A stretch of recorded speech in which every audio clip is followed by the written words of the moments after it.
Hello everyone, today I'm here with Jeff Hoogland. Did I say the name right? Yeah, you nailed it. Alright, cool. You're a famous Magic full-time streamer.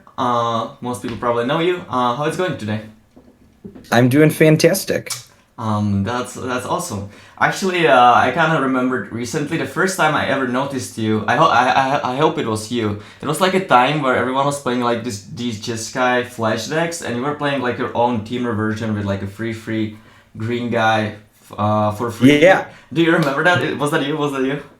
Yeah, that was RTR standard, if I recall, with Wolfear Avenger and Yiva's Nature Herald. Yeah, exactly. And you know, I thought, wow, like no one is playing this deck. This guy is awesome. I think you were doing like pretty well with it as well. So I knew you ever since. Did you actually think the deck was good back then, or like you just wanted to be like playing something of your own, or what was going on with that?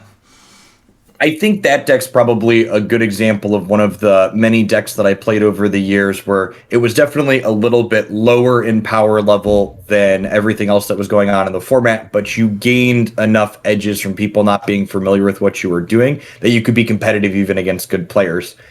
One thing that always stood out in my mind from playing that deck was in one of the tournaments that I top at an SCG Open, I remember playing a turn 2 end step Snapcaster Mage, and my opponent audibly laughed. And I was like, no, this card's going to kill you. And like on turn like 6 or 7, it had dealt like, 10 points of damage. And we got into this counter fight over killing by 2-1. And they were like, oh, you weren't joking. All right, before we go to Magic, let's get to know you a little bit more. I asked you on Twitter a little bit. You told me that you have a degree in mathematics and you were a teacher for some time. Do you just like really like mathematics, or you just didn't know what to study? What's going on with that? If you can talk about it a little bit.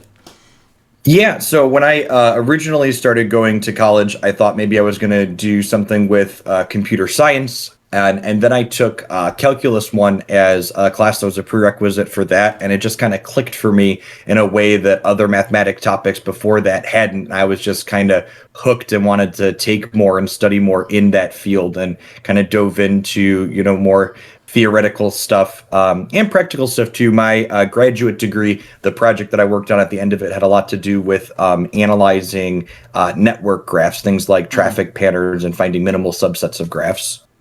I see. But you decided to be a teacher right after the studies. Is that correct, or was there like a time between that, or how did that work out? So during my undergraduate, I did a student teaching program for high school level, and I decided that working with students at that age really wasn't what I wanted to be doing. So I went on to do a graduate program after that. I definitely greatly preferred working with adults. So for a while in between finishing my graduate degree and what I'm doing now, I taught at a couple of different colleges and universities in the area where I live. Mm-hmm. Do you just like really like to teach, because you can do a lot of things with mathematics, right? You don't have to teach, like you can just go basically anywhere. Is teaching just something that you really like, or was there any other reason why you chose that path? Yeah, I think teaching specifically in terms of providing a variety of examples and approaching topics from ways that other people don't always look at them, is one of my strong suits. I think it's actually one of the reasons why I'm able to be successful as a content producer. Is a lot of the people that watch my stuff often tell me that they learn more from me in the way that I explain what I'm doing and why than they do from a lot of other creators. I see. Besides this, you also told me that like for hobbies, you're like an open source software developer. Is that right? I don't really I cannot really do any of this stuff. Does it mean that you're just like writing your own programs, or what does it mean exactly? Yeah, so during college and undergrad, and for a number of years after, there were a number of open source projects that I contributed to. So actually a project that I started with some friends during undergrad was a Linux fork called Bodhi Linux that I maintained for close to a decade with a small team of people. And I actually just recently passed that off because during the pandemic, time had become short and I just didn't really have time to contribute to that and do family and stream stuff. I see. So let's go into Magic. You're a full-time Magic streamer right now. Is that maybe because you have 3 kids and you just like kind of a way how to work and be home at the same time? Or is there like any other reason? How did you get into it? Because you already mentioned the Star City Games Open. Like I assume you weren't streaming back then, so you're like a Magic player for a long time, but eventually decided to do that. If you can just talk about all of this stuff, maybe we should go one by one. I'm sorry, I kind of asked too many questions, but No, you're fine. All your questions are kind of tied into each yeah. other in a way. So, I've actually been streaming for a very long time. Actually, it was funny. I tweeted out the other day that my channel had been partnered for 69 months now. And you don't get Twitch partner right when you start streaming. So I was streaming for a couple of years before that. So, at this point, I've been doing some amount of Twitch content for close to 7 years now.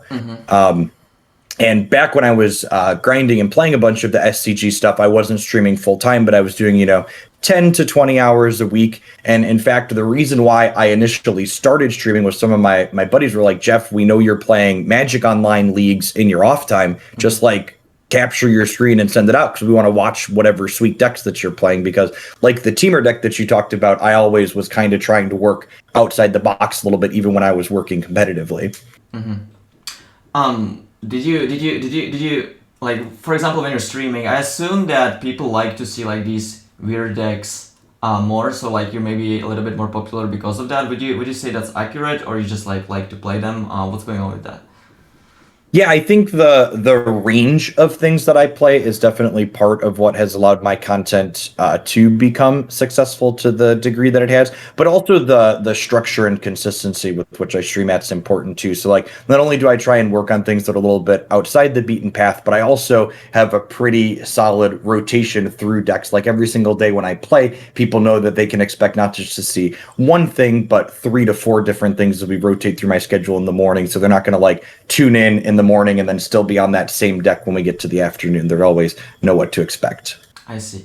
Do you choose those decks yourself, or is it maybe from like your viewers that maybe they like subscribe? I don't actually know how it works exactly. You maybe play their deck, or how does that work out?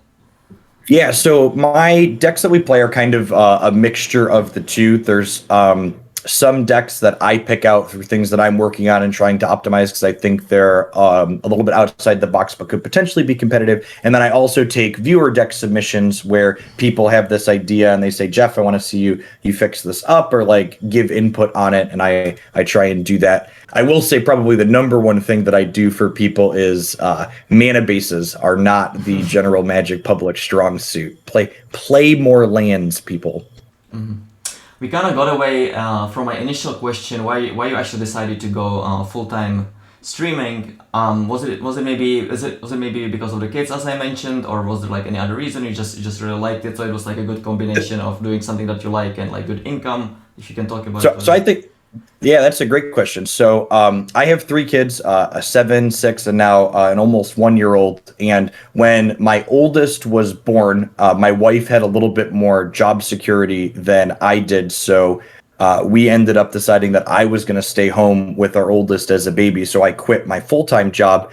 And infants, especially when they're really little, they mostly just eat and so they mostly just eat and sleep, which gives you extra time. So even though I was home with the kid, I was actually able to stream a little bit more. And in fact, some of my early streams in there, 7 years ago, and they were infant, it was often a joke like Jeff could sideboard and change a diaper during the sideboard timer and then still get in and play his match.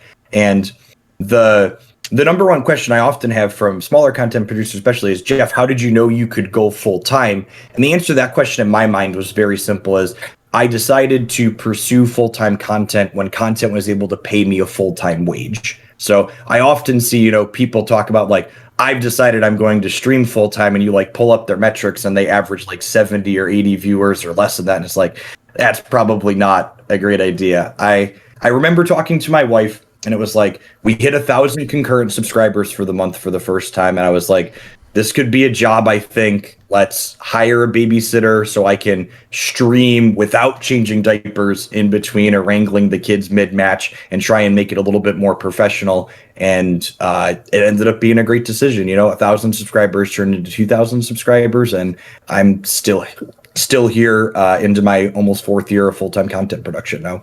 I see. So you basically kind of build up, and then you eventually go to a point where you were like, okay, now it actually gives me enough money, so I can go full time. What was that? How it was? Yeah, exactly. And I think that's true for most small content producers. Is like I said, I've been streaming for over 7 years now at this point, but I was always doing it at the start just because I loved playing Magic. I liked engaging with people. I liked the idea of streaming. I wasn't doing it because I thought it could make money. And then when the opportunity itself, it was like, oh, let's try and do this and see if it could work because it is starting to pay me money. I see. You already mentioned a babysitter. I was kind of wondering if ever during your stream, just like the baby starts screaming or something, and you like suddenly have to quit. Like, does that ever occur? For forever ago, when I was first starting out, there were definitely times where it was like, and the Moto match timer, if you're familiar with the Magic Online match timer, it's super forgiving. You could walk away for 8 to 10 minutes. And as a parent, that was super convenient because you could like, all right, the kids need something. I could get up and pause for a minute. And that's definitely something that happened very frequently in the early days.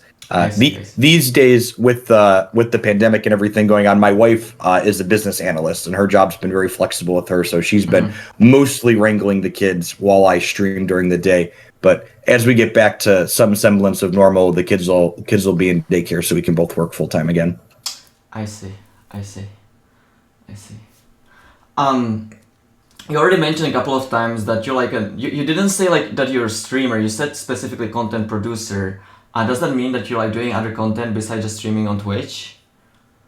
For a long time, I guess that's just what I've always thought of myself as, because for a long time I did do weekly written content, but as the stream stuff scaled up, the returns on focusing on streaming more are definitely better than the focusing on doing written content and all sorts of other things. I archive all of my streams on YouTube. I kind of cut up the decks that had decent segments worth watching, so you can like pull up my YouTube and see Jeff has played these 15 decks this week and look for just the ones that you care about. And I recently started doing some shorter direct to YouTube content, but that's definitely far from my focus. Twitch is my primary platform for sure. I see. Sometimes when I go to your channel, you're streaming like other games besides Magic as well. But you always get like fewer viewers. Is it just because that's maybe like your off time and you're just doing it for fun and might as well have the stream on, or what is going on with that? Yeah, I actually took a what's the best way to put it? We can cut that part. So at the end of last year / start of this year, I actually took a 4-month total break from doing Magic to kind of focus on other things. To put it kindly, it's probably fair to say Magic had kind of a rough 2020 in terms of balances with Eldraine and stuff, and I was definitely completely burnt out at mid to end 2020 and just needed a break. And it's been good to be back. I'm having a lot of fun. Historic is one of the sweetest non-rotating formats I've ever played in its current iteration. There's so many crazy things with the archives and stuff like that, but in an effort to try and hit that kind of work fun balance and not burn out doing 50 hours a week of Magic, I'm doing a little bit of variety stuff in the afternoons now. Yeah, I see. That will be all for today. Thanks for your time. It was awesome talking with you. I wish you the best for your future content production. And yeah. Awesome. Before we wrap it up, maybe you want to tell people where they can find you on the internet if they don't know. I am super easy to find. I am just at Jeff Hoogland, absolutely everywhere. Twitter, Twitch, YouTube. Do you have an Instagram account as well, or you're not doing that? No, I'm in my 30s. I'm a boomer by gaming standards. I don't do Instagram. I see. Okay. All right. If you like the video, please click on the like and subscribe button. And thank you. I'll see you next time. Bye.